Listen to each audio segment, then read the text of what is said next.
우리가 평생 믿어왔던 강대국의 힘, 주머니 속의 돈, 그리고 한반도의 운명까지 앞으로 불과 몇 년 안에 이 모든 것이 송두리째 뒤바뀐다는 충격적인 예언이 나왔습니다. 지난 90년간 오로지 중국 5천년 역사의 흥망성쇠만을 파고든 한 노학자가 자신의 생이 얼마 남지 않았음을 직감하고 남긴 마지막 예언입니다. 그는 말합니다. 보이는 것을 믿지 마라. 역사는 이미 미래를 다 보여주었다. 오늘 우리는 대만의 깊은 산속 세상과 단절된 서재에서 나온 기이하고도 소름 돋는 예언서를 조심스럽게 펼쳐보려 합니다. 특히 이 내용은 2026년을 기점으로 우리 대한민국, 한국의 미래가 어떻게 세계의 중심으로 솟아오르는지를 소름 돋는 논리로 설명하고 있습니다. 단순히 기분 좋은 덕담이 아닙니다. 주변국들이 처참하게 무너져 내리는 과정 속에서 필연적으로 살아남을 수밖에 없는 아주 냉철하고도 무거운 예언입니다. 끝까지 집중해 주십시오. 당신이 알고 있던 상식이 무너지는 순간을 마주하게 될 것입니다. 대만 타이베이의 화려한 도심을 떠나 안개가 자욱한 아리산 굽이길을 차로 1시간 남짓 달리면 인적등 긴 깊은 산자락에 닿게 됩니다. 그곳에는 수만 관의 낡은 책들에 파묻혀 지내는 한 노인이 있습니다. 학계와 정계의 소수 인사들은 그를 이 선생이라 부르며 두려워하면서도 존경합니다. 올해로 93. 구순을 훌쩍 넘긴 그는 젊은 시절 미국과 대만 최고의 대학에서 동양사를 가르쳤으나 어느 날 큰 흐름이 바뀌는 것을 보았다는 말을 남기고 호련히 강단에서 내려왔습니다. 그가 평생을 바쳐 연구한 책들 중 중요하게 생각한 것은 중국 북송시대 사마광이 황제에게 바쳤던 역사서 자치통감과 우주 만물의 변화 원리를 담았다는 주역이었습니다. 그는 귀신을 부리는 무당은 아닙니다. 하지만 대만의 내로라 하는 기업가들과 정치인들은 국가의 운명이 걸린 중대한 결정을 앞두고 비밀리에 그를 찾아가곤 했습니다. 그 이유는 단 하나. 그가 수천 년 역사를 겹쳐보며 다가올 미래를 기가 막히게 짚어내기 때문입니다. 이 선생은 늘 이렇게 강조합니다. 사람들은 미래가 안개 속에 가려져 있다고 생각하지만 천만에 미래는 이미 과거라는 거울 속에 다 비치고 있어. 옷만 바꿔 입고 다시 나타날 뿐이지. 삼국지 시대의 조조가 양복을 입고 나타나고 진시황이 스마트폰을 들고 나타나는 것일 뿐 그들이 벌이는 일과 결과는 똑같아. 그런 그가 2025년 겨울 급히 제자들을 불러 모았다고 합니다. 평소 침착하던 그의 목소리는 미세하게 떨리고 있었습니다. 그리고 2026년부터 시작될 천지개벽의 시나리오를 구술하기 시작했습니다. 5천년 역사의 수레바퀴가 다시 한번 거대하게 굴러가는 소리를 그의 예민한 역사적 감각에 포착했기 때문입니다. 이 선생과 서재에는 묘한 향냄새와 오래된 종이 냄새가 가득했습니다. 그는 돋보기를 고쳐 쓰고 탁자 위에 놓인 동북아시아 지도를 지팡이로 가리키며 입을 열었습니다. 그 내용을 직접 들어보겠습니다. 이보게들, 저 창밖에서 무슨 바람이 부는지 느껴지나? 지금 서양에서 불어오던 거센 바람이 멈추고 있네. 지난 200년간 세계를 지배했던 서양의 기운, 주역으로 치면 금의 기운이 다했어. 쇠는 녹슬고 이빨은 빠졌지. 이제 그 기운이 동쪽으로, 정확히는 생명이 솟구치는 목의 기운이 있는 곳으로 이동하고 있네. 내가 평생 역사를 봐보니 딱 하나 변하지 않는 진리가 있더구만. 달도 차면 기울고 나라도 흥하면 반드시 망한다는 거야. 그런데 그 망하는 징조가 묘하게도 똑같아. 지금 대륙을 보게. 그리고 저 바다 건너 미국을 봐. 2000년 전 후한 말기의 혼란, 100년 전 청나라 몰락 직전의 냄새가 아주 똑같아. 썩은 내가 진동을 해. 이 선생은 잠시 숨을 고르더니 눈을 지그시 감고 말을 이어갔습니다. 2026년 병오년이 오고 있어. 붉은 말의 해지, 역학적으로 아주 강력한 불의 기운이 하늘을 덮는 해야 이 불기운이 낡은 것들을 태워버릴 걸세. 그저 달력 한 장 넘어가는 게 아니야. 한국 사람들은 잘 들어야 해. 이것은 기회이자 위기야. 불은 쇠를 녹이고 나무를 태우지만 흙을 단단하게 만들기도 하지. 2026년부터 2045년까지 세상은 우리가 알던 질서를 완전히 버릴 걸세. 미국 중심의 평화, 중국의 경제 성장, 그런 건 이제 옛날 이야기가 될 거야. 내가 본 미래의 첫 번째 장면은 아주 가까운 것, 바로 한반도의 북쪽에서 시작되네. 노학자의 눈빛은 형령이 빛났습니다. 그는 단순히 점을 치는 것이 아니라 국제 정세의 미세한 균열과 역사적 주기를 대입하여 결론을 도출하고 있었습니다. 그의 예언은 논리적이면서도 섬뜩한 설득력을 가지고 있었습니다. 그가 말하는 2026년의 변화는 인간이 만든 법이나 제도로는 막을 수 없는 거대한 자연의 섭리와도 같았습니다. 그는 지도의 한 곳, 압록강 유역을 손가락으로 꾹 눌렀습니다. 그리고 나지막히 곱조렸습니다. 성벽은 밖에서 무너지는 게 아니야. 안에서부터 썩어 문드러져 주저앉는 법이지. 곧 저 북쪽 땅에 하늘이 빗자루질을 시작할 걸세. 주인을 바꾸기 위한 대청소망이야. 이 선생이 예고한 2026년 이후의 첫 번째 변화는 바로 한반도의 북쪽, 북한의 운명입니다. 많은 전문가들이 북한의 급변 사태를 예측할 때 전쟁이나 군사적 행위를 걱정하지만 이 선생은 고개를 가로저었습니다. 그는 이것을 하늘이 빗자루질을 한다고 표현했습니다.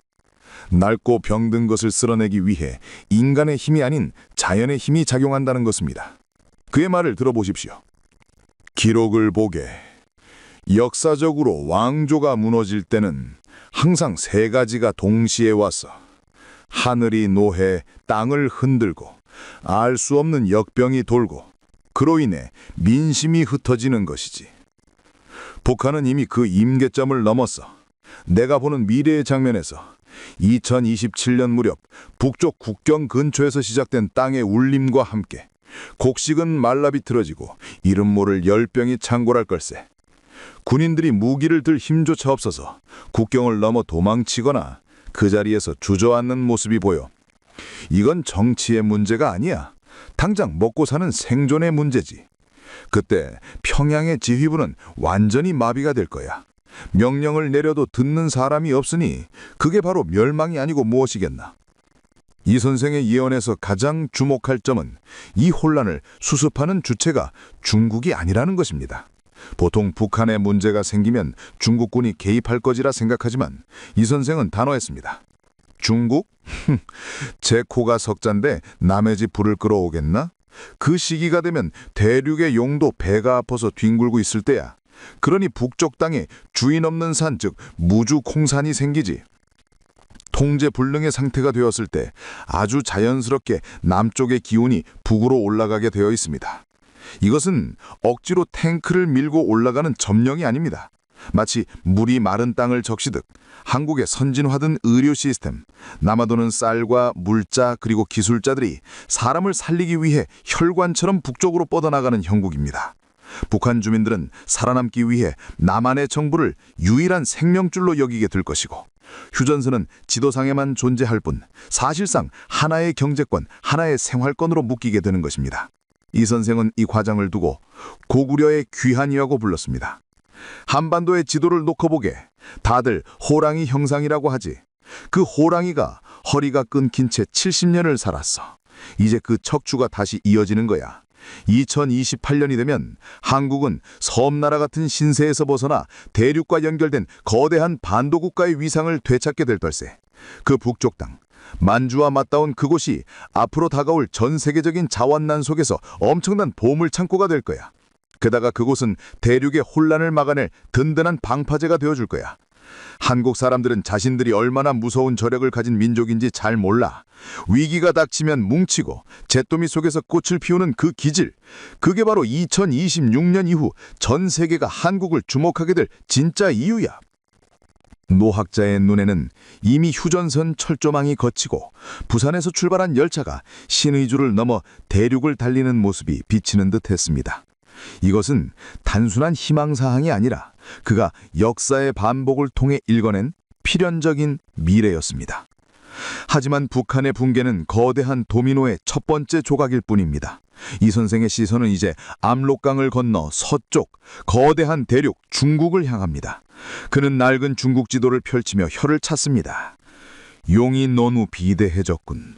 머리와 꼬리가 서로 다른 생각을 하고 있군. 그가 예언하는 중국의 미래는 실로 충격적입니다.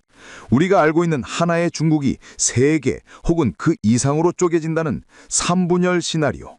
이것은 현대판 삼국지의 재림이자 세계 경제에 엄청난 파장을 몰고 올 사건입니다. 세계 유수의 학자들이 최악의 시나리오로만 상정해 두었던 그 일이 이 선생의 눈에는 5천년 중국 역사가 보여주는 피할 수 없는 순환의 결과로 보이고 있습니다. 과연 대륙에서는 무슨 일이 벌어지게 될까요? 그리고 이 거대한 분열은 한국에게는 어떤 기회가 될까요? 이 선생의 다음 예언은 우리의 상상력을 더욱 자극합니다. 이 선생은 서재 한편에 쌓여있던 오래된 죽간, 대나무책을 펼쳐 보였습니다. 춘추 전국시대의 혼란이 기록된 문헌이었습니다. 그는 중국의 현재 상황을 배가 너무 불러 터지기 직전인 뱀에 비유했습니다. 역사를 보면 거대한 제국이 무너지는 이유는 밖에서 오는 적 때문이 아니야. 항상 내부의 불평등, 즉 내 속의 독 때문이지. 그가 예언하는 2028년 이후의 대륙은 우리가 알던 강력한 통제 국가가 아닙니다. 경제 성장의 혜택을 독차지한 동부 해안 도시들과 여전히 가난에 허덕이는 서부 내륙 농촌 간의 격차가 더 이상 봉합할 수 없는 수준으로 벌어지기 때문입니다. 여기에 결정적인 방어제가 당겨지는데 바로 식량입니다. 기후변화로 황허강 유역의 곡창지대가 마르고 식량 배급 시스템이 붕괴되면서 중앙정부의 통제력이 지방까지 미치지 못하는 각자 도생의 시대가 열리는 것입니다. 이 선생의 눈은 지도의 세 곳을 정확히 짚었습니다. 보게나 2030년이 되면 대륙은 크게 세 조각으로 나뉘어 서로 다른 길을 가게 될 걸세. 첫째, 상하이와 광저우를 중심으로 한 해안파야. 이들은 돈과 기술이 있어. 하지만 자신들이 번 돈으로 가난한 내륙을 먹여 살리는 것에 지쳐 중앙에 반기를 들지. 그들은 서방 세계와 그리고 한국과 손을 잡고 무역을 계속하길 원해. 둘째는 스촨과 내륙 깊은 곳의 내류파야. 먹을 것이 부족한 니들은 과거 농민 반란처럼 들고 일어날 수밖에 없어. 이럴 게 없는 사람들이지. 마지막 셋째는 베이징을 중심으로 권력을 쥐고 있는 북부파야. 이들은 군대와 정치를 쥐고 있지만 돈줄이 말라버려 힘을 쓰지 못해. 이것은 마치 1800년 전 위, 촉, 오 세 나라가 패권을 다투던 삼국지가 현대판으로 재현되는 것과 같아. 이 선생은 이것을 두고 천명이 옮겨가는 과정이라고 설명했습니다. 하늘의 뜻, 즉 민심이 떠나면 아무리 강력한 권력도 모래성처럼 흩어지는 법이야. 2032년쯤 되면 베이징의 명령이 상하이 마장에게 먹히지 않는 진풍경을 보게 될 걸세. 이러한 중국의 분열은 주변국들에게 엄청난 충격을 주겠지만 역설적으로 한국에게는 단군 이래 최대의 기회가 됩니다. 거대한 이웃이 집안 싸움으로 정신이 없는 사이 한반도를 짓누르던 안보 위협이 안개처럼 사라지기 때문입니다. 이 선생은 이 대목에서 목소리를 높였습니다. 한국 사람들은 대륙이 시끄러워지는 걸 두려워할 필요 없어. 오히려 그때가 기회야. 분열된 중국의 지방정부들은 생존을 위해 기술과 자본이 풍부한 한국에게 손을 내밀 것세. 특히 옛 고구려 땅인 동북 삼성 희역은 베이징의 통제가 사라지면 경제적으로 완전히 한국권에 편입될 수밖에 없어. 정치가 아닌 경제가 국경을 지워버리는 거지. 준비한 자만이 이 흐름을 탈 수 있네. 그렇다면 이 혼란스러운 춘추전국 시대의 세계의 중심을 잡아줄 새로운 질서는 어디서 나올까요? 이 선생은 여기서 아주 흥미로운 동맹을 언급합니다. 군사력으로 맺어진 동맹이 아니라 그 누구도 대체할 수 없는 핵심 기술로 맺어진 생존 동맹. 바로 한국과 대만의 결합입니다. 그는 이것을 반도체 철옹성이라고 불렀습니다. 세상이 쪼개질수록 더 귀해지는 게 있어. 바로 미래의 쌀, 반도체야. 미국도 유럽도 분열된 중국도 이것 없이는 아무것도 할 수 없지. 낡은 제조업 시대가 가고 기술 패권 시대가 도래하면서 한국과 대만이 쥐고 있는 이 작은 칩 하나가 핵무기보다 더 강력한 방패가 된다는 것입니다. 서양의 싱크탱크들이 단순히 경제적 협력으로만 분석했던 이 관계를 이 선생은 운명 공동체로 보고 있습니다. 과연 이 기술 동맹은 무너지는 세계 경제 속에서 어떤 기적을 만들어낼까요? 이 선생이 말하는 세계 경제의 심장에 대한 예언이 이어집니다. 이 선생은 지도를 가리키던 지팡이를 거두고 서재 한편에 놓인 작은 바둑판을 바라보았습니다. 바둑을 둘 때 돌 하나가 전체 대마의 생사를 결정짓는 경우가 있지. 지금 세계라는 바둑판에서 그 돌 하나가 바로 한국과 대만일세. 중국이 셋으로 쪼개져 혼란에 빠지고 미국이 자국의 문제로 비틀거릴 때 동북아시아의 이 작은 두 나라가 손을 잡는 것은 선택이 아닌 생존의 본능입니다. 이 선생은 이것을 철옹성 동맹이라 이름 붙였습니다.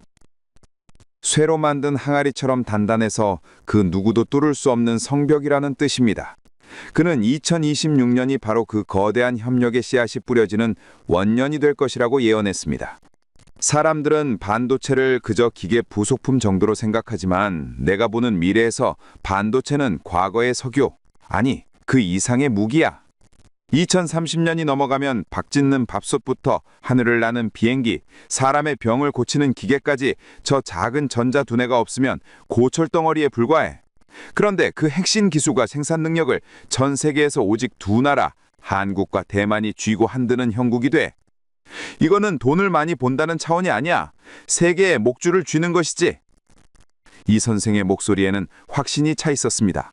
과거에는 군사력이 강한 나라가 대장이었지만 앞으로 다가올 세상에서는 시스템을 멈추게 할 수 있는 나라가 상전이 된다는 것입니다. 미국조차도 이 동맹의 심기를 건드리면 국가 시스템이 마비될 수 있기에 더 이상 과거처럼 지시하거나 명령하지 못하고 정중하게 협조를 구해야 하는 갑과 을의 역전이 일어난다는 놀라운 통찰입니다. 이 선생은 특히 한국의 역할에 주목했습니다. 대만이 제조 기술이라는 날카로운 창을 가졌다면 한국은 그 창을 움직이는 설계 능력과 소재, 그리고 기억장치라는 튼튼한 방패를 다 가졌어.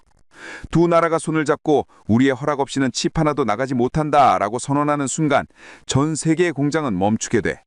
이것이 바로 총성 없는 전쟁에서의 승리야. 덩치 큰 공룡들이 미국, 중국 싸우다 지쳐 쓰러질 때 작지만 단단한 이 동맹이 세계 경제의 심장으로 등극하는 걸세. 시청자 여러분, 상상해 보십시오.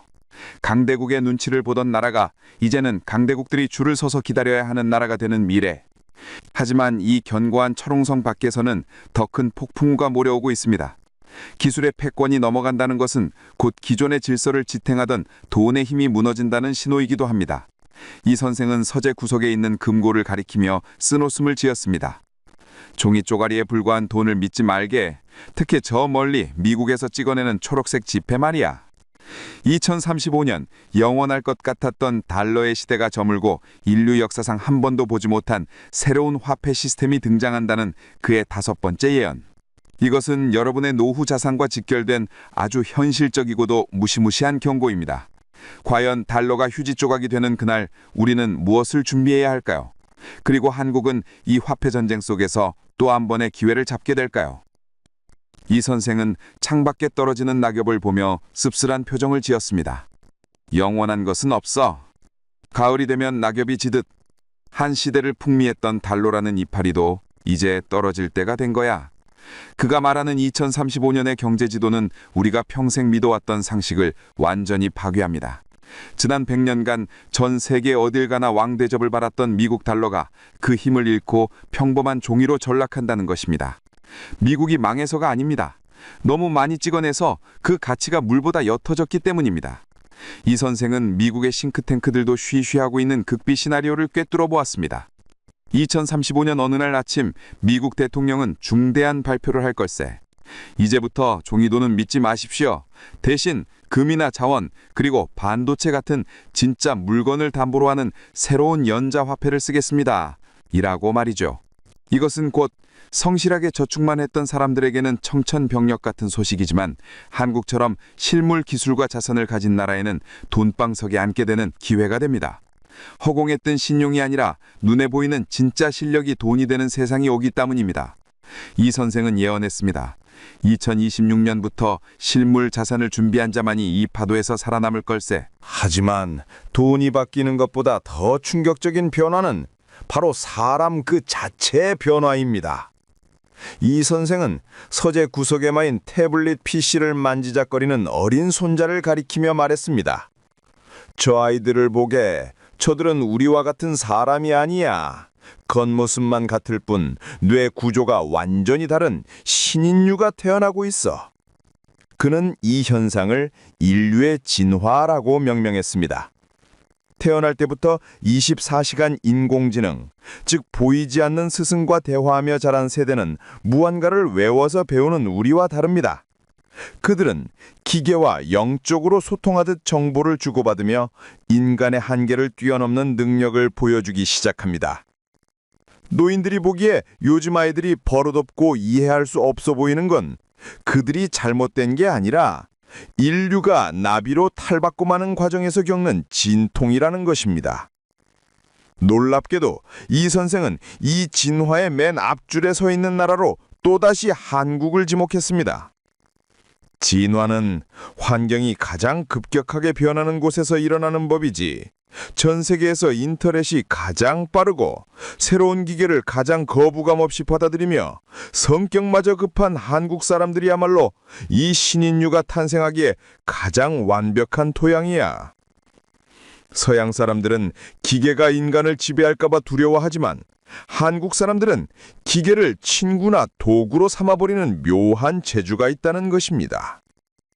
미래의 한국은 단순히 반도체를 파는 나라가 아니라 기계와 인간이 어떻게 공존해야 하는지를 전 세계에 보여주는 문명의 실험실이자 표준이 될 것입니다. 이 선생은 확신에 찬 목소리로 말했습니다. 지금 할아버지 할머니들은 손주들이 스마트폰만 본다고 혀를 차지 말게. 그 아이들은 지금 그 작은 창을 통해 우주의 지식과 연결되는 훈련을 하는 중이야. 그 아이들이 자라나 한국을 이끌 때 이 나라는 동방의 작은 등불이 아니라 세계를 비추는 거대한 태양이 될 걸세. 자, 이제 우리는 북한의 붕괴부터 도원의 몰락까지 숨가쁘게 달려왔습니다. 세상이 이렇게 천지개백 수준으로 바뀌는데 과연 우리 개인은 어떻게 해야 살아남을 수 있을까요? 단순히 돈을 벌고 오래 사는 문제가 아닙니다. 이 선생은 마지막으로 고서적을 덮으며 다가올 혼란의 시대를 건너갈 마음의 방주에 대해 이야기하려 합니다. 영적인 세계의 흐름과 우주의 가을이 오는 이 시점, 우리가 반드시 지켜야 할 마음가짐은 무엇일까요? 그의 마지막 예언은 물질이 아닌 정신을 향하고 있습니다. 이 선생은 서재의 창문을 활짝 열어 밤하늘을 올려다보았습니다. 쏟아지는 별빛 아래서 그는 아주 나지막하지만 무거운 목소리로 입을 열었습니다. 농부가 봄, 여름 내내 땀 흘려 농사를 짓는 이유는 딱 하나야. 가을에 알곡을 거두기 위해서지. 우주도 마찬가지일세. 지난 수천 년이 문명을 키우는 여름이었다면 이제는 알곡과 쭉정이를 가려내는 우주의 가을이 오고 있어.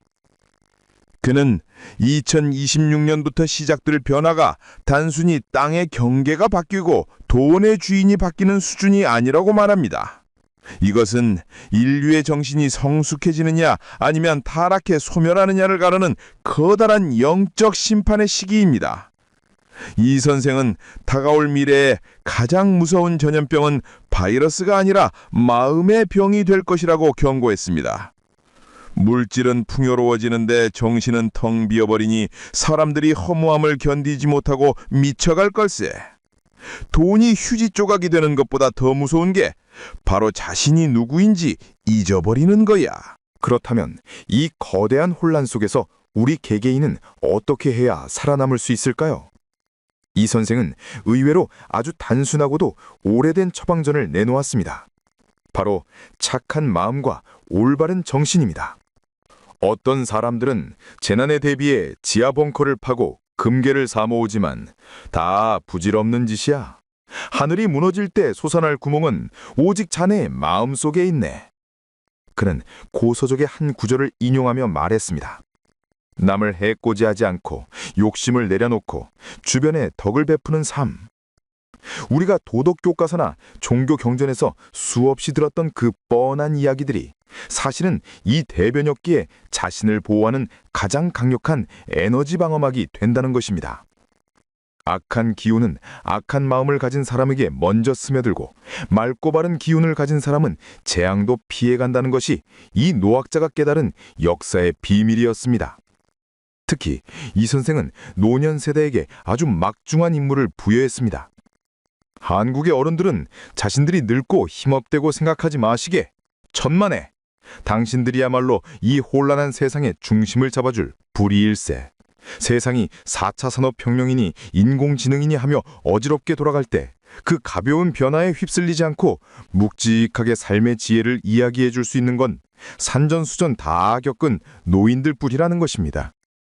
젊은 신인류들이 기계 문명 속에서 방황할 때 그래도 사람은 착하게 살아야 한다, 가족이 최고다 라고 말해주는 그 잔소리 같은 가르침이 사실은 세상을 구하는 나침반이 된다는 예언입니다. 이 선생은 간곡히 부탁했습니다.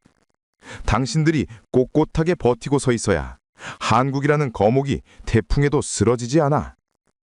이 선생은 마지막으로 한국이라는 땅이 가진 영적인 힘을 다시 한번 강조했습니다. 예로부터 동방의 이 나라는 하늘을 숭배하고 사람을 널리 이롭게 한다는 정신을 가진 민족이야. 이 정신이 바로 우주의 가을을 넘길 유일한 열쇠지. 세계인들이 물질 문명에 지쳐 쓰러질 때 그들의 정신을 치유하고 이끌어줄 영적인 지도국이 바로 한국이 될 걸세. 우리는 그동안 우리가 가진 정신문화의 가치를 너무 낮게 평가해 왔는지도 모릅니다. 하지만 이 선생의 눈에 비친 미래의 대한민국은 반도체를 파는 기술 강국을 넘어 인류의 정신을 이끄는 어른 국가로 우뚝 서 있었습니다. 이제 긴 이야기의 끝이 보입니다. 이 거대한 예언의 파노라마 속에서 이 선생이 우리에게 남기고 싶은 마지막 한마디는 과연 무엇일까요? 아리산의 밤이 깊어가고 이 선생의 서재에도 새벽의 푸른 빛이 스며들기 시작했습니다. 그는 밤새 열변을 토했던 긴 이야기를 마치며 무릎에 올려두었던 낡은 지도와 고서적들을 천천히 정리했습니다. 어떤가? 내 이야기가 무섭게 들리는가? 그가 묻습니다. 북한이 무너져 내리고 거대한 중국이 셋으로 쪼개지며 믿었던 달러가 휴지 조각이 되는 세상. 분명 누군가에게는 공포스러운 재앙일 것입니다. 하지만 이 선생은 단호하게 고개를 저으며 미소를 지었습니다. 이건 재앙이 아니야. 지난 70년, 아니 5천년간 웅크리고 있던 한국이 기지개를 켜기 위해 주변의 방해물들이 치워지는 과정일 뿐이야. 우리는 오늘 이 노학자의 입을 빌려 2026년부터 펼쳐질 놀라운 미래를 미리 엿보았습니다. 하늘의 빗자루질을 하여 북한 땅을 정리하고 고구려의 기상을 되찾아주는 날, 중국의 분열로 안보의 걱정이 사라지고 만주의 경제권이 우리에게 넘어오는 날, 대만과 손을 잡고 기술로 세계를 호령하며 새로운 돈의 흐름과 신인류의 문화를 이끄는 날, 이 모든 예언이 가리키는 종착점은 단 하나, 바로 대한민국입니다. 이 선생은 지팡이를 짚고 일어나 창밖으로 떠오르는 붉은 아침 해를 바라보았습니다. 준비되었는가? 바람이 불고 있네. 아주 좋은 바람이야. 그의 말처럼 역사의 바람은 이미 방향을 틀었습니다. 이제 우리는 두려움을 떨쳐내고 다가올 통일과 번영의 시대를 맞이할 튼튼한 마음의 그릇만 준비하면 됩니다. 미래는 이미 정해져 있고 그 미래는 한국의 편입니다. 대만 아리산 깊은 곳에서 역사를 잇는 노인 이 선생의 간절한 예언이자 축복이었습니다.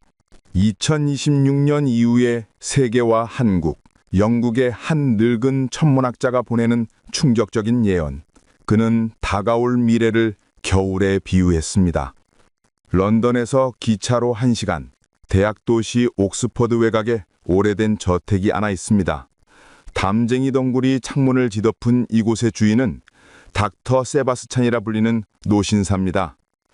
그는 평생을 옥스퍼드 천문대에서 별을 관측하고 먼지가 뽀얗게 앉은 고대 역사서를 해독하는 데 바쳤습니다.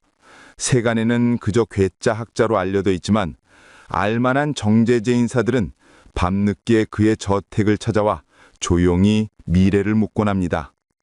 그는 하늘의 별들이 움직이는 궤적과 인류 역사의 거대한 수레바퀴가 맞물리는 정확한 타이밍, 즉 우주의 시계를 읽어내어 미래를 예측한다고 합니다. 닥터 세바스찬은 낡은 망원경을 어루만지며 이렇게 말했습니다. 사람들은 역사가 인간의 뜻대로 흘러간다고 착각하네. 하지만 하늘의 별이 제자리를 찾아가듯 역사의 흐름도 정해진 물길이 있는 법이야. 내가 밤하늘을 보며 두려움을 느낀 적이 딱 2번 있었네. 한 번은 로마 제국이 무너지기 직전에 과거 별자리 배치를 계산했을 때였고, 2번째가 바로 다가올 2026년의 하늘을 보았을 때야. 그가 본 2026년 이후의 세상, 그 첫 번째 징조는 바로 늙은 사자의 침묵입니다. 여기서 늙은 사자란 지난 100년 동안 세계를 호령했던 초강대국 미국을 의미합니다. 우리는 미국이 영원히 세계의 경찰 노릇을 해줄 거라 믿습니다. 무슨 일이 생기면 미군이 와서 도와주고 달러가 우리 지갑을 지켜줄 것이라 생각하죠. 하지만 세바스찬 박사의 예언은 냉정한 못해 서늘합니다. 그는 2028년을 전후로 미국이 거대한 성문을 굳게 걸어 잠글 것이라 보았습니다. 닥터 세바스찬의 목소리를 빌려 그 내용을 직접 들어보겠습니다. 늙은 사자는 이제 지쳤어.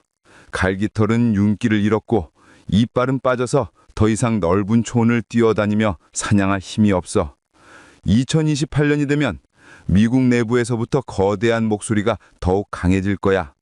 왜 우리가 남의 나라 싸움에 끼어들어 피를 흘려야 하는가? 왜 우리가 번 돈으로 다른 나라를 먹여 살려야 하는가? 하는 불만의 목소리지. 이것은 단순한 투정이 아니네. 별들의 배치가 수축과 고립을 가리키고 있어. 그들은 밖으로 뻗었던 발톱을 거두고 자기 굴 속으로 들어가 문을 닫아버릴 걸세. 이것이 미국이 망한다는 뜻이 아닙니다. 다만 더 이상 남의 집일에 간섭하지 않고 오로지 미국 우선주의라는 강력한 방어막 뒤로 숨어버린다는 뜻입니다. 세계 곳곳에 나가 있던 미군의 군함들이 항구로 돌아오고 풀었던 달러 보따리를 거두어들이게 됩니다. 박사는 이 시기를 두고 각자 도생의 시대가 열린다고 표현했습니다. 부모가 용돈을 끊으면 자식들이 당장 굶어 죽을 것 같아도 결국은 스스로 살 길을 찾아 더 강해지듯 세계 질서가 재편되는 고통스러운 과정이 시작되는 것입니다. 이런 흐름은 이미 감지되고 있습니다. 서방 세계의 경제는 물가 상승과 내부 갈등으로 삐걱거리고 정치인들은 분열되어 싸우기 바쁩니다. 세바스찬 박사는 낡은 지도 위에 붉은 잉크로 크게 X표를 그으며 말을 이었습니다. 보게나 서쪽 하늘에 걸려있던 태양은 이제 수평선 너머로 넘어가고 있어 서양의 시대, 즉 물질과 힘으로 세상을 지배하던 힘의 시대가 저물고 있다는 뜻이야. 2026년은 그 해가 완전히 넘어가는 분기점이지. 사람들은 세상이 멍한다고 아우성치겠지만 그건 해가 지는 쪽 사람들 이야기일 뿐이야. 태양이 서쪽에서 지면 반대편 동쪽에서는 무슨 일이 일어나겠나? 당연히 새로운 여명이 밝아오지 않겠나? 그는 떨리는 손가락으로 지도의 동쪽, 아시아를 가리켰습니다. 기운이 옮겨가고 있어. 마치 모래시계를 뒤집듯 우주의 기운이 서양에서 동양으로 쏟아져 내리고 있네. 늙은 사자가 물러난 자리에 새로운 질서를 세울 젊고 지혜로운 지도자가 필요한 법이지. 나는 그 기운이 뭉치고 있는 곳이 바로 여기 한국이라고 확신하네. 이것은 내가 한국을 좋아해서 하는 말이 아니라 2000년 만에 돌아오는 물병자의 시대가 요구하는 정신이 바로 이 땅에 묻혀있기 때문이라네. 그렇다면 왜 하필 한국일까요? 중국처럼 땅이 넓은 나라도 있고 일본처럼 돈이 많았던 나라도 있는데 말입니다. 세바스찬 박사는 이에 대해 아주 흥미로운 영적이면서도 지극히 현실적인 분석을 내놓았습니다.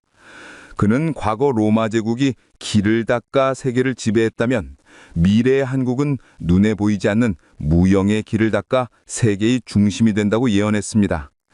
지금 우리는 단순히 반도체나 자동차를 잘 만드는 나라 정도로 생각하지만 닥터 세바스찬이 본 한국의 미래는 새로운 로마의 탄생에 가깝습니다. 서양의 시대가 저물고 미국이 문을 갈아잠근 그 혼란의 틈바구니 속에서 어떻게 한국이 세계의 중심축으로 떠오르게 될까요? 닥터 세바스찬은 먼지가 뽀얗게 내려앉은 서재의 한쪽 면을 가리켰습니다. 그곳에는 고대 로마 제국의 지도가 걸려 있었습니다. 모든 길이 로마로 통하던 시절, 로마는 단순한 힘센 나라가 아니었습니다. 로마의 법이 곧 세계의 법이었고 로마의 문화가 곧 세계인의 상식이었습니다. 박사는 지팡이로 지도를 톡톡 두드리며 2026년 이후에 펼쳐질 미래의 지도를 허공에 그렸습니다. 놀랍게도 그 중심에는 로마도 뉴욕도 아닌 대한민국 서울이 있었습니다. 그는 이것을 새로운 로마의 탄생이라고 불렀습니다. 하지만 오해하지 마십시오. 한국이 다른 나라를 침략하거나 영토를 넓힌다는 뜻이 아닙니다. 과거의 로마가 돌을 깔아 길을 만들었다면 미래의 한국은 눈에 보이지 않는 표준의 길을 만들어 전 세계를 연결한다는 뜻입니다. 세바스찬 박사는 찻잔을 내려놓으며 진지한 표정으로 예언을 이어갔습니다. 많은 사람들이 묻더군. 왜 중국이 아니고 한국이냐고. 덩치로만 보면 중국이 더 그럴싸해 보이지. 하지만 별들의 이치는 덩치가 아니라 밀도를 본다네.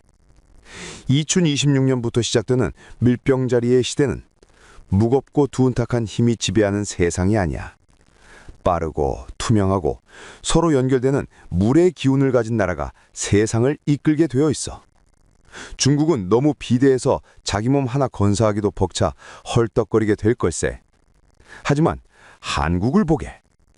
작지만 그 안에 엄청난 에너지가 응축되어 있어. 위기가 닥치면 똘똘 뭉치고 남들보다 한 발 앞서 해법을 찾아내는 그 민첩함이 바로 미래 권력의 핵심일세. 박사가 말하는 표준이란 구체적으로 무엇일까요? 그는 서양 사람들이 겪게 될 혼란을 예로 들었습니다. 2026년 이후 서구권은 치안 부재와 행정 마비, 그리고 느려터진 시스템 때문에 큰 사회적 비용을 치르게 됩니다. 병원에 한 번 가려면 몇 달을 기다려야 하고 관공서 일처리는 하세월인 상황이 닥칩니다. 그때 전 세계인들은 스마트폰 화면을 통해 한국을 보게 됩니다. 밤거리를 마음 놓고 활보하는 치안, 버튼 하나로 모든 민원이 해결되는 전자정부 시스템, 그리고 위기 상황에서 보여주는 시민들의 질서정연한 모습. 서양 사람들에게 그것은 마치 마법 같은 유토피아로 비칠 것입니다. 그때부터 세계는 한국을 배우자며 한국의 시스템을 통째로 수입해가기 시작합니다. 이것이 바로 총 한 방 쏘지 않고 세계를 점령하는 문화적 표준의 힘입니다. 닥터 세바스찬은 흥미로운 눈빛으로 하늘을 응시하며 말을 이었습니다. 서양의 별들이 개인을 비추고 있다면 동방의 별, 특히 한국을 비추는 별은 우리를 비추고 있네. 서양 문명은 나만 잘 살면 된다는 개인주의의 격치를 달렸지. 하지만 2026년 이후 다가올 재난과 위기는 혼자 힘으로는 절대 극복할 수 없어. 그때 세계인들은 한국인들의 유전자에 새겨진 독특한 정신에 주목하게 될 거야. 세상을 이롭게 한다는 그들의 이념이 21세기 미래에 가장 필요한 생존 철학이 된다는 걸 자네들은 알고 있었나? 남을 돕는 것이 결국 나를 돕는 것이라는 그 지혜가 전 세계의 교과서가 될 것세. 실제로 미래학자들은 2030년경이 되면 코리아 스탠다드라는 용어가 생길 것이라고 입을 모읍니다. 지금 우리가 쓰는 글로벌 스탠다드가 미국식 표준이었다면 앞으로는 한국식이 세계의 기준이 된다는 겁니다. 그는 창밖의 어둠을 바라보며 나지막히 덧붙였습니다. 하지만 명심하게 왕관을 쓰려는 자는 그 무게를 견뎌야 하는 법이야.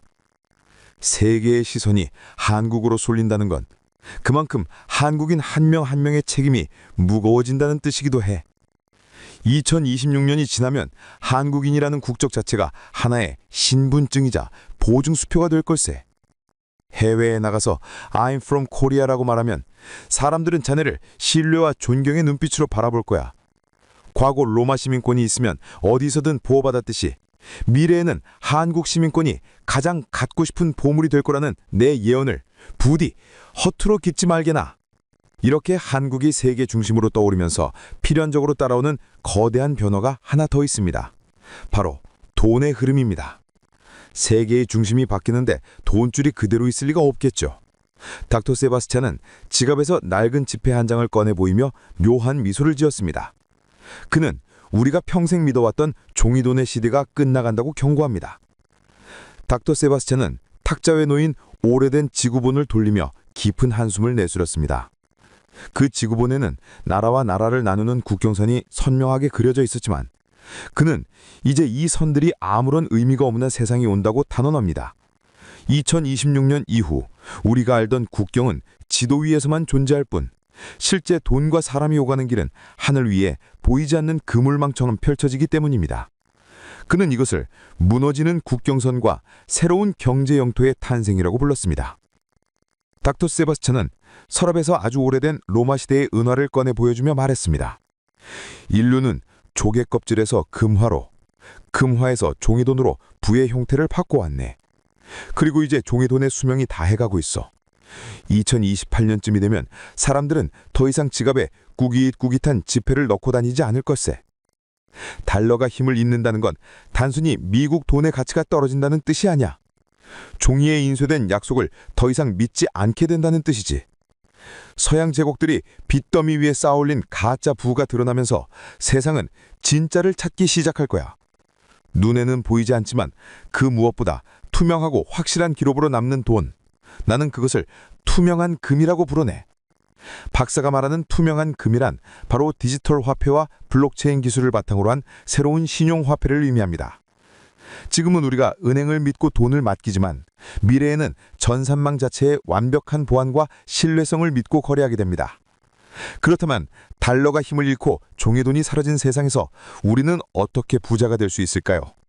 닥터 세바스찬은 미래의 부는 얼마나 많이 가졌느냐가 아니라 얼마나 많이 연결되었느냐로 결정된다고 말합니다.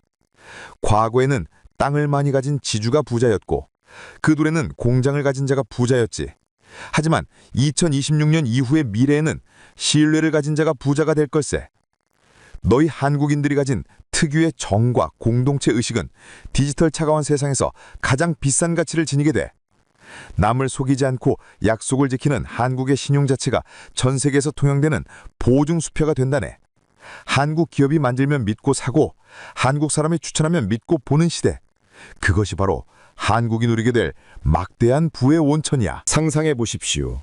서울에 앉아서 전 세계의 자금을 운용하고 한국의 시골 마을에서 만든 농산물이 중간 상인 없이 런던의 식탁으로 직배송되는 시스템. 국경의 건문소가 사라진 자리에 한국의 디지털 인증마크가 그 자리를 대신합니다. 닥터 세바스찬은 이 흐름이 거스를 수 없는 대세라고 강조했습니다. 미국이나 유럽의 낡은 금융 시스템은 너무 무거워서 이 빠른 변화를 따라잡지 못하고 뒤처지게 됩니다. 결국 늙은 사자가 낮잠을 자는 동안 날랜 제비 한국이 부지런히 집을 잇고 창고를 채우는 형국입니다. 하지만 돈이 넘쳐나고 경제가 부유해진다고 해서 마냥 행복하기만 할까요? 세바스찬 박사는 여기서 아주 중요한 질문을 던집니다. 돈을 버는 방식이 바뀌면 사람이 사는 방식도 송두리째 바뀐다네. 힘든 육체노동과 반복적인 업무는 이제 인간의 몫이 아닙니다. 그렇다면 땀 흘려 일하는 것이 미덕이었던 우리 세대는 과연 무엇을 하며 시간을 보내야 할까요? 닥터 세바스찬은 2035년경 찾아올 노동의 종말과 그로 인해 열리게 될 120세 청춘의 시대를 예언하며 눈을 반짝였습니다. 닥터 세바스찬은 정원으로 나갔습니다. 그는 장미나무 가시에 찔리지 않으려 두꺼운 장갑을 끼고 전기가위를 들었습니다. 정원 가꾸기는 즐겁지만 잡초를 뽑고 땅을 파는 건 내 늙은 허리의 쥐약이지. 그는 껄껄 웃으며 허리를 두드렸습니다. 그러고는 2026년 이후 인류에게 찾아올 가장 축복받은 변화, 바로 노동의 해방에 대해 이야기하기 시작했습니다. 우리는 평생 일하지 않는 자 먹지도 말라는 말을 들으며 뼈 빠지게 일해야만 사람 구실을 한다고 배웠습니다. 하지만 박사가 본 미래는 다릅니다. 그는 2030년이 되면 힘든 육체노동과 단순하고 지루한 반복 작업은 100% 기계와 로봇, 즉 강철 일꾼들이 도맡아 하게 된다고 예언했습니다. 그는 로봇이 농사짓는 미래를 이렇게 묘사했습니다. 상상해보게. 뜨거운 뼘바탈에서 허리 굽혀 모내기 하고 무거운 짐을 나르는 건 이제 사람의 몫이 아니야. 인공지능이 탑재된 트랙터가 밤낮 없이 밭을 갈고 드론이 날아다니며 병의 충을 잡아내지. 그럼 사람은 뭘 하느냐고? 그늘에 앉아 잘 익은 과일을 맛보고 어떤 꽃을 심을지 고민하며 저녁에는 친구들과 모여 시를 쓰고 노래를 부르게 될 걸세. 이것은 게으름이 아니네. 인간이 비로소 짐승처럼 이가는 단계에서 벗어나 신선처럼 논이는 고귀한 삶을 되찾는 과정이야. 별들은 이제 땀의 시대가 가고 영감의 시대가 왔다고 말하고 있어. 많은 분들이 그럼 나이 든 사람들은 할 일이 없어서 뒷방늙은이가 되는 거 아니냐? 이고 걱정하실 겁니다. 하지만 세바스찬 박사의 예언은 정반대입니다. 기계가 일을 대신해주니 시간이 남고 그 남는 시간을 즐길 수 있는 건강한 육체가 주어지기 때문입니다. 그는 2035년경이 되면 인간의 기대 수명이 120세까지 늘어난다고 보았습니다. 단순히 병상에 누워 숨만 쉬는 120세가 아닙니다. 지금의 70대가 마치 40대처럼 활력 넘치게 등산을 하고 연애를 하는 회춘의 시대가 열립니다. 120살까지 건강하게 산다면, 그리고 힘든 일은 로봇이 다 해준다면 우리는 그 긴 시간 동안 무엇을 해야 할까요? 60세에 은퇴하고 나서도 60년을 더 살아야 합니다. 지금처럼 학교에서 20년 공부해서 평생 써먹는 방식은 더 이상 통하지 않겠죠. 닥터 세바스찬은 그래서 학교가 사라질 것이라고 예언했습니다. 아이들이 가방 메고 등교하는 학교가 사라지고 대신 전 세대가 어울려 지내는 새로운 배움터가 생긴다는 것입니다. 지식은 뇌에 직접 다운로드하고 학교는 놀이터가 되는 충격적인 교육의 미래, 과연 어떤 모습일까요? 닥터 세바스찬은 먼지가 뽀얗게 앉은 두꺼운 백과사전 한 권을 책장에서 꺼내들었습니다. 그리고는 툭 하고 바닥에 떨어뜨렸습니다. 쿵 소리가 나며 먼지가 피어올랐습니다. 이 무거운 책을 머릿속에 억지로 집어넣으려 애쓰던 시대는 끝났네. 그는 단호하게 말했습니다. 2026년 이후 우리가 알던 학교의 모습은 역사 속으로 사라집니다. 학생들을 교실에 가둬놓고 선생님이 칠판에 적는 것을 받아 정한 풍경은 박물관에서나 볼 수 있게 됩니다. 왜냐고요? 지식을 배우는 것은 이제 인간이 할 필요가 없기 때문입니다. 박사는 이것을 지식의 혁명이자 학교의 붕괴가 아닌 학교의 재탄생이라고 불렀습니다. 박사는 자신의 관자놀이를 톡톡 두드리면서 설명했습니다. 미래에는 뇌와 컴퓨터를 연결하는 기술이 일상화될 걸세. 외국어를 배우려고 10년 동안 단어장을 외울 필요가 없어. 칩 하나만 연결하면, 혹은 인공지능 비서가 귓가에 속삭여주면 누구나 1초 만에 5개 국어를 하고 복잡한 수학 공식을 풀어낼 수 있지. 지식은 더 이상 권력이 아니야. 누구나 공기처럼 마실 수 있는 흔한 것이 되지. 그렇다면 학교는 뭐 하러 가느냐고? 바로 그 지식을 올바르게 쓰는 법, 즉 지혜와 사람됨을 배우러 가는 곳으로 변한다네. 지금 서양의 교육은 무너지고 있습니다. 교권이 추락하고 아이들은 예의를 모른 채 자라납니다. 지식은 많은데 인성이 바닥인 괴물들이 사회로 쏟아지고 있죠. 닥터 세바스찬은 바로 이 점에서 한국의 교육 방식이 전 세계의 구세주가 된다고 예언했습니다. 2030년이 되면 서양의 부모들이 자식 손을 잡고 한국의 서당이나 예절 학교를 찾아오는 진풍경이 벌어질 거야. 지식은 AI가 다 알려주지만 어른을 공경하는 법, 친구와 화합하는 법, 마음을 다스리는 법은 기계가 가르칠 수 없거든. 단순히 공부 잘하는 기술자가 아니라 인격이 완성된 사람을 길러내는 그 교육 철학이 미래 인류가 가장 절실하게 필요로 하는 덕목이 될 걸세. 닥터 세바스찬은 미래의 학교를 놀이터이자 도장에 비유했습니다. 아이들은 학교에 가서 흙을 만지고 악기를 다루며 명상을 합니다. 경쟁에서 이기는 법이 아니라 함께 어울려 사는 법을 배웁니다. 그리고 이 새로운 교육의 표준을 만드는 나라가 바로 한국입니다. 더 놀라운 것은 학교가 아이들만의 공간이 아니게 된다는 점입니다. 앞서 말했듯 120세를 사는 시대에 60세, 70세 노인들도 다시 학생이 되어 학교로 돌아옵니다. 박사는 돋보기를 고쳤으며 흥미로운 미래상을 제시했습니다. 할아버지와 손자가 같은 반에서 그림을 그리고 할머니와 손녀가 함께 춤을 배우는 세상이 오네. 학교는 세대 간의 벽을 허무는 거대한 용광로가 될 거야. 노인의 지혜와 아이들의 호기심이 섞이면서 엄청난 창의력이 폭발하지. 한국은 예로부터 대가족이 모여 살며 자연스럽게 지혜를 전수했어. 그 전통이 현대적인 시스템과 만나 세계 최초의 평생학교 모델을 만들어낼 걸세. 은퇴란 없어. 죽는 순간까지 배우고 성장하는 즐거움만이 있을 뿐이지. 지식이 뇌에 다운로드되는 세상에서 가장 중요한 경쟁력은 무엇일까요? 세바스찬 박사는 그것을 영감, 인스퍼레이션과 직관, 인투이션이라고 말했습니다. 기계는 계산은 잘하지만 무엇이 아름다운지, 무엇이 옳은지는 판단하지 못합니다. 그래서 미래에는 시인, 화가, 철학자, 그리고 영적인 지도자가 존경받는 시대가 옵니다. 한국인들은 타고난 흥과 끼, 그리고 영적인 감수성이 뛰어납니다. 그래서 이 새로운 교육혁명의 시대에 가장 앞서 나갈 수밖에 없는 운명을 타고났다는 것입니다. 하지만 닥터 세바스찬은 한 가지 경고도 잊지 않았습니다.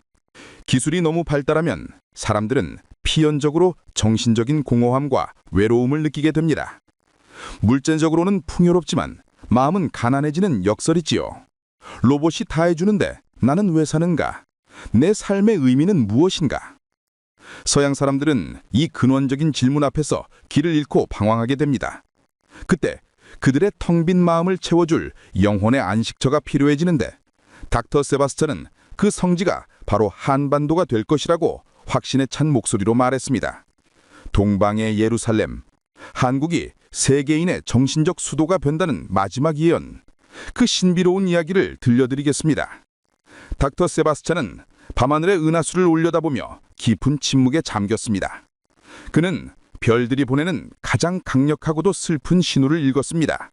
그것은 바로 영혼의 배고픔이었습니다. 2026년 이후 인류는 역사상 가장 풍요로운 물줄의 시대를 맞지만 아이러니하게도 마음은 사막처럼 메말라갈 것이라고 그는 예언했습니다.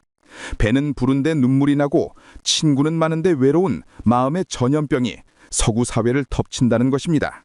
박사는 이것을 회색 우울, 그레이 디프레션이라고 불렀습니다. 그리고 단호하게 말했습니다. 서양의 약으로는 이 병을 고칠 수 없네.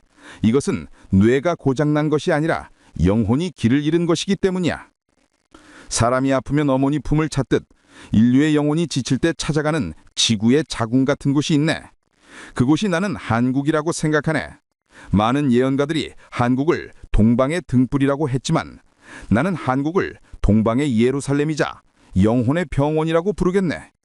2040년경이 되면 인천공항은 관광객이 아니라 치유를 받으러 온 서양 사람들로 인산인해를 이룰 걸세.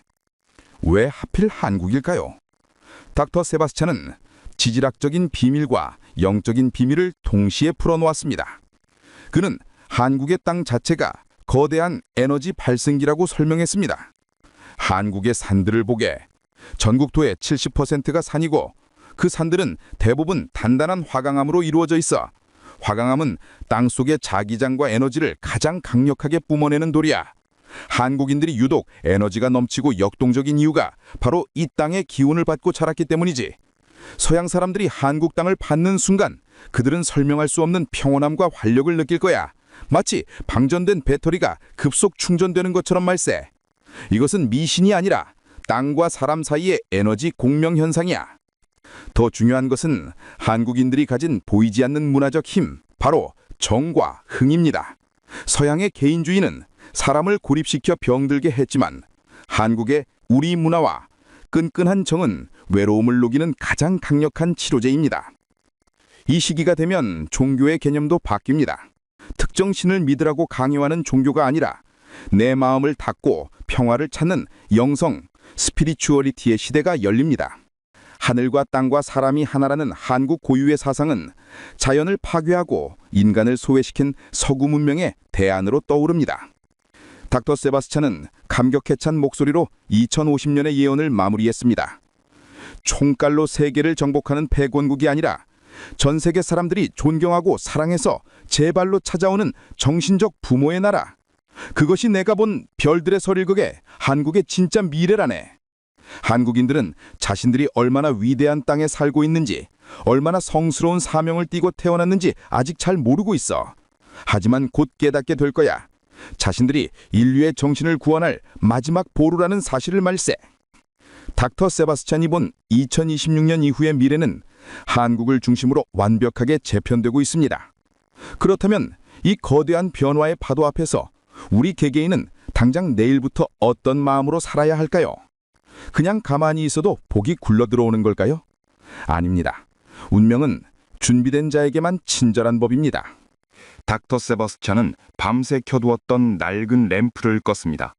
창밖으로는 희미하게 새벽 빛이 스며들고 있었습니다. 그는 안경을 벗어 닦으며 긴 예언의 여정을 마무리하는 마지막 당부를 시작했습니다. 지금까지 나는 2026년 이후 펼쳐질 세상과 한국의 찬란한 미래에 대해 이야기했네. 늙은 사자가 물러나고 새로운 로마가 탄생하며 황금빛 부와 영혼의 치유가 넘치는 세상 말일세. 듣기만 해도 가슴 벅찬 이야기지. 다가올 거대한 천운을 온전히 내 것으로 만들려면 자네들의 마음이 준비되어 있어야 하네. 닥터 세바스찬은 첫 번째 덕목으로 두려움 없는 변화를 꼽았습니다. 많은 분들이 세상이 바뀌는 것을 무서워합니다. 키오스크 앞에서 쩔쩔매고 AI가 내 일자리를 뺏을까봐 걱정합니다. 하지만 박사는 웃으며 고개를 저었습니다. 겨울이 와야 봄이 오듯 낡은 것이 무너져야 새 것이 서는 법이네.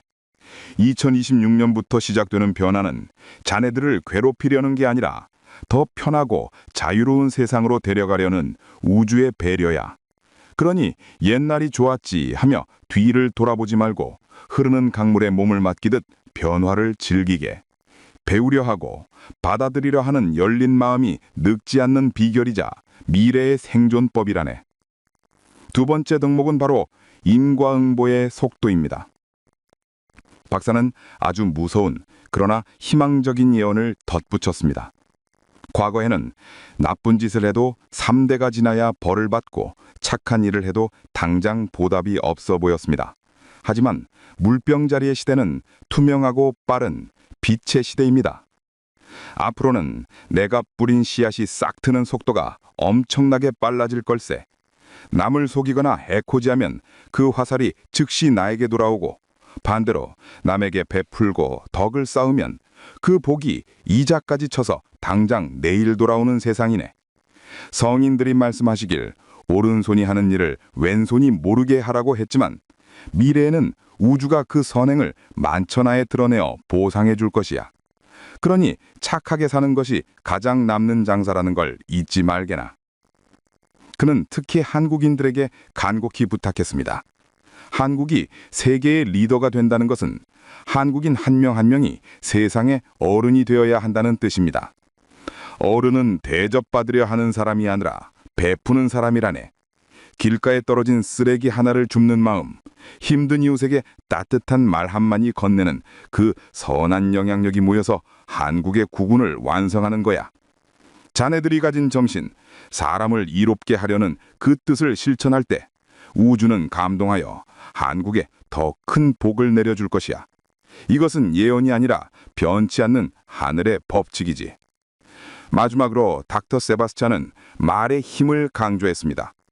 그는 미래가 정해져 있는 것 같지만 사실은 우리의 입에서 나오는 말들이 그 미래를 조각한다고 했습니다.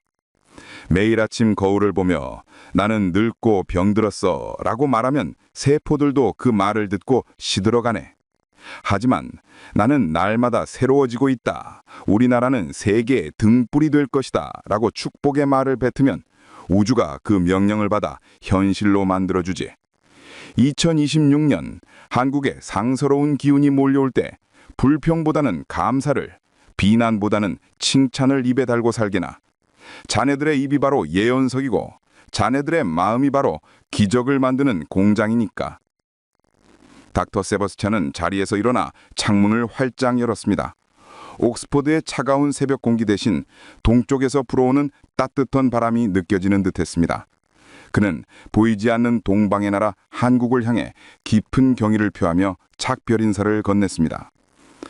나의 예언은 여기까지네. 나는 이제 늙어 별로 돌아가겠지만 내 영혼은 저 밤하늘의 별이 되어 언제나 동쪽을 지켜볼 걸세. 부디 긍지를 가지시게. 자네들은 선택받은 땅, 선택받은 시대에 살고 있는 축복받은 사람들이야. 닥터 세바스찬의 미소 뒤로 어둠이 걷히고 찬란한 태양이 솟아오르고 있었습니다. 그것은 마치 대한민국이 맞이할 눈부신 내일처럼 아주 펄겋고 강렬했습니다. 시청해 주셔서 감사합니다.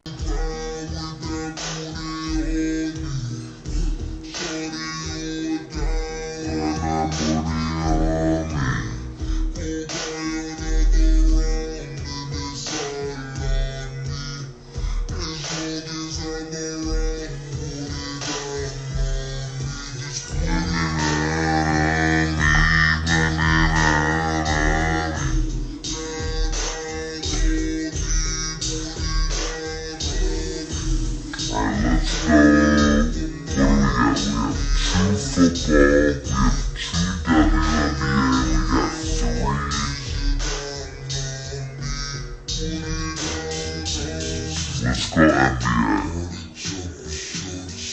NBA. If no one has a lead, we're going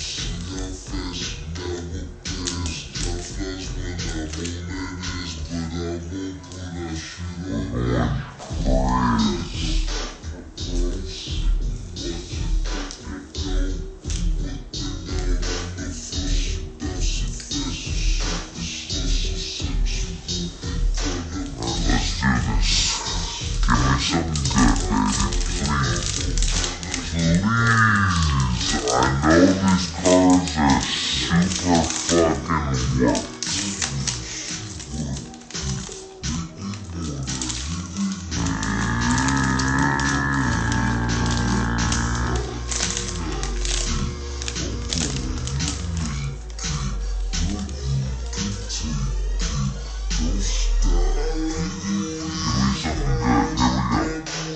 looking now.